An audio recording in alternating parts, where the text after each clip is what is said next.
بیجاپور والے دلیر خان کے خلاف حرکت میں آنے لگے ہیں، لہٰذا وہ بھی اپنے سارے لشکریوں کو حرکت میں لائے اور اورنگزیب عالمگیر کے علاقوں پر حملہ آور ہو جائے۔ اس طرح اوغر خان اور رنمست خان صورت شہر سے ہماری طرف آنے کی بجائے مرہٹوں کی راہ روکنے کے لیے اعتقاد خان اور اس کے لشکریوں کی مدد سے مرہٹوں کی راہ روکیں گے، جبکہ اس دوران ہم اعظم خان اور بیجاپور والے دلیر خان پر حملہ آور ہو کر اپنی اپنی فتح کو یقینی بنا لیں گے اور ان علاقوں سے مغلوں کے لشکریوں کو بھاگ جانے پر مجبور کر دیں گے۔ مہارانا جے سنگھ کی اس تجویز سے اس کے سارے راجپوت سالاروں نے اتفاق کیا تھا، لہٰذا تیز رفتار قاصد بیجاپور اور رتنا گری کی طرف روانہ کیے گئے۔ بیجاپور کے حکمرانوں کے علاوہ مرہٹوں کے پیشوا شمبھو جی سے کہا گیا کہ وہ اپنی پوری طاقت اور قوت سے مغل سلطنت پر حملہ آور ہو جائیں۔ دوسری طرف خود جے سنگھ اور درگا داس اورنگزیب عالمگیر کے بیٹے اعظم خان پر ضرب لگانے کے لیے اپنی تیاریوں کو آخری شکل دینے لگے تھے، لیکن مہاراجا جے سنگھ اور درگا داس دونوں کی بدقسمتی کہ ان علاقوں میں اورنگزیب عالمگیر کے مخبر بھی بڑی تیزی سے کام کر رہے تھے۔ مہارانا جے سنگھ نے جو قاصد رتنا گری شمبھو جی کی طرف بھجوائے تھے انہیں راستے ہی میں اورنگزیب عالمگیر کے مخبروں نے پکڑ لیا اور ان کا کام تمام کر دیا۔ تاہم جو قاصد بیجاپور کی طرف بھجوائے گئے تھے وہ وہاں پہنچ گئے اور جے سنگھ کا پیغام انہیں پہنچا دیا گیا، لہٰذا یہاں بھی اورنگزیب عالمگیر کے مخبروں نے بہترین کارگزاری کا مظاہرہ کیا۔ انہوں نے نئی صورتحال سے ایک طرف دلیر خان دوسری طرف اعظم خان کو مطلع کر دیا، لہٰذا فوراً جوابی کارروائی کرتے ہوئے دلیر خان اور اعظم خان دونوں اپنے اپنے لشکریوں کو لے کر پیچھے ہٹ گئے تھے۔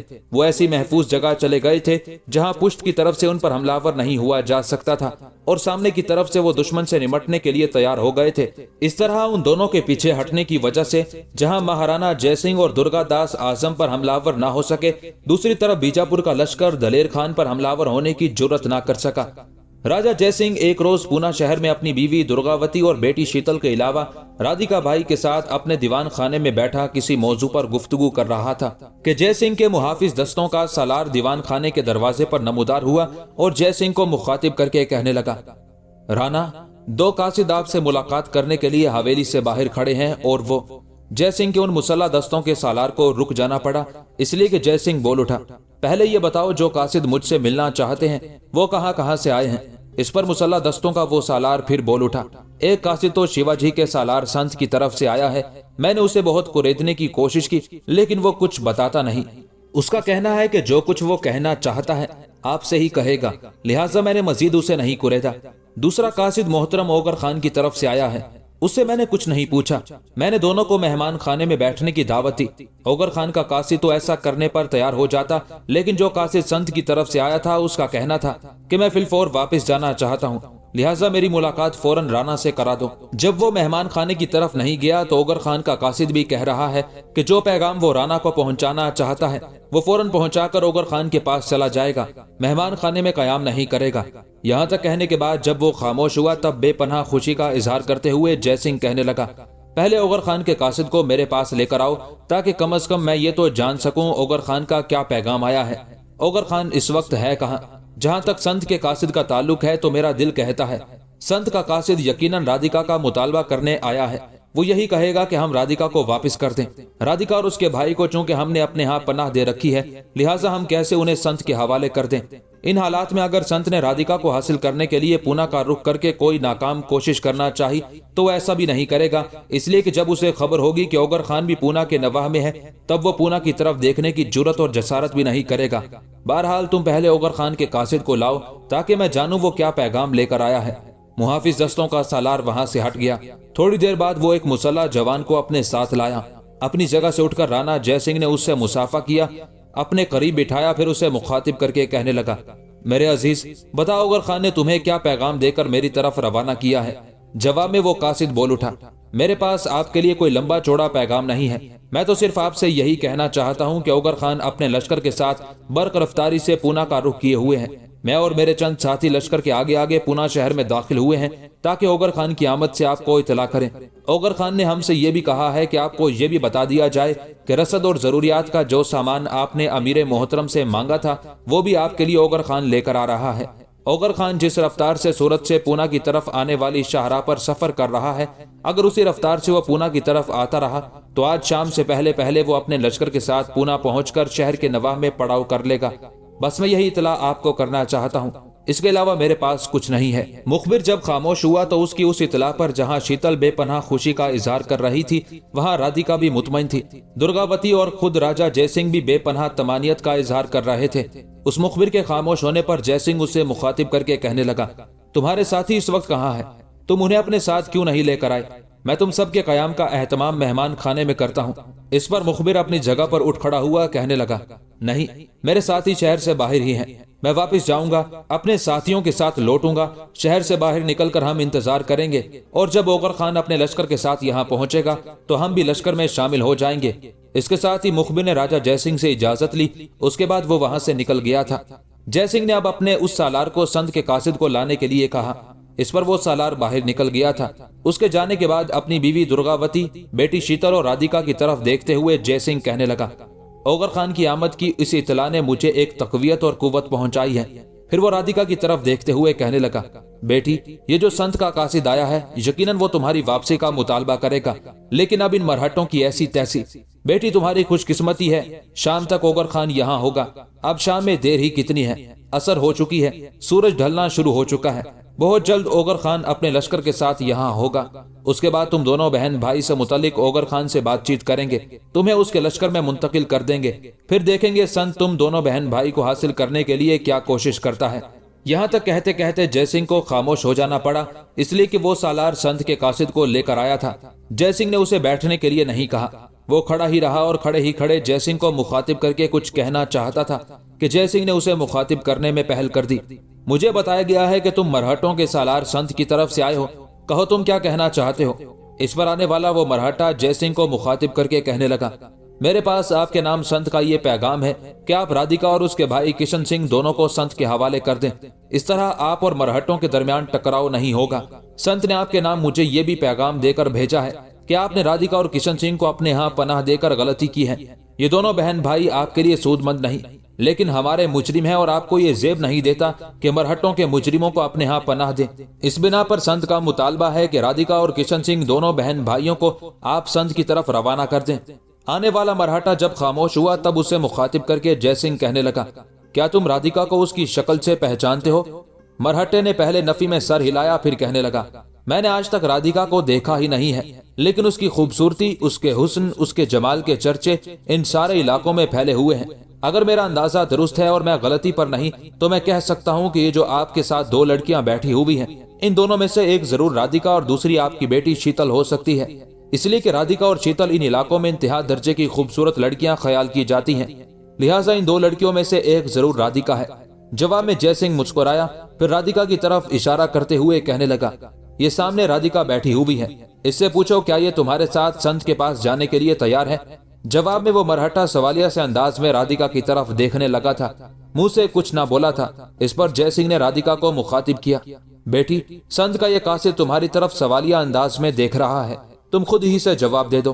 اس پر رادھیکا چند لمحوں تک کھا جانے والے انداز میں اس مرہٹے کی طرف دیکھتی رہی، پھر بے پناہ غصے اور غضب کا اظہار کرتے ہوئے کہنے لگی، مرہٹوں کی طرف جانا تو بہت دور کی بات، میں سنت اور اس کے مرہٹے ساتھیوں پر لعنت بھی نہیں بھیجتی۔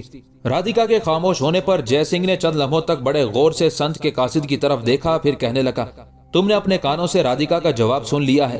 جب رادھیکا سنت کی طرف جانا ہی نہیں چاہتی تو تم کیوں دونوں بہن بھائی کو زبردستی سنت کے پاس لے جانا چاہتے ہو؟ جے سنگھ جب خاموش ہوا تب سنت کا وہ قاصد کچھ دیر خاموش رہا، سرسری سی ایک نگاہ اس نے رادھیکا پر ڈالی، اس کے بعد جے سنگھ کی طرف دیکھتے ہوئے کہنے لگا، جہاں تک مجھے بتایا گیا ہے دونوں بہن بھائی معصوم نہیں ہیں، مجرم ہیں، سنت کے ہاں سے بھاگ کر اس طرف آئے ہیں، دونوں سنت کے قیدی تھے۔ کیا آپ سمجھتے ہیں کہ ایک قیدی بھاگ جائے تو معصوم کہلاتا ہے؟ اس موقع پر میں آپ سے یہ بھی کہوں گا کہ اگر آپ نے رادھیکا اور اس کے بھائی کشن سنگھ دونوں کو سنت کے حوالے نہ کیا تو سنت آپ کے خلاف کوئی انتقامی کارروائی بھی کر سکتا ہے۔ اس مرہٹے کے ان الفاظ پر جے سنگھ کسی قدر تاؤ کھا گیا تھا، برہمی کا اظہار کرتے ہوئے کہنے لگا، تم مرہٹے ہو، مرہٹوں کا ہم اچھوت خیال کرتے ہیں، لہٰذا ایک اچھوت کی حیثیت سے اپنی حدود کے اندر رہ کر مجھ سے گفتگو کرو۔ واپس جا کر میری طرف سے سنت کو یہ پیغام دینا کہ وہ جب اور جس وقت چاہے انتقامی کارروائی کر لے، لیکن رادھیکا اور اس کے بھائی کشن سنگھ کو کسی بھی صورت اس کے حوالے نہیں کیا جا سکتا۔ جے سنگھ رکا، پھر اپنی بات کو آگے بڑھاتے ہوئے وہ کہہ رہا تھا، سنت کے قاصد، میری دو باتیں جا کر سنت سے کہنا۔ پہلی یہ کہ اس کے کان میں جا کر یہ کہنا کہ رادھیکا اور کشن کا خیال چھوڑ دے، ان دونوں کو کسی بھی صورت اس کے حوالے نہیں کیا جا سکتا۔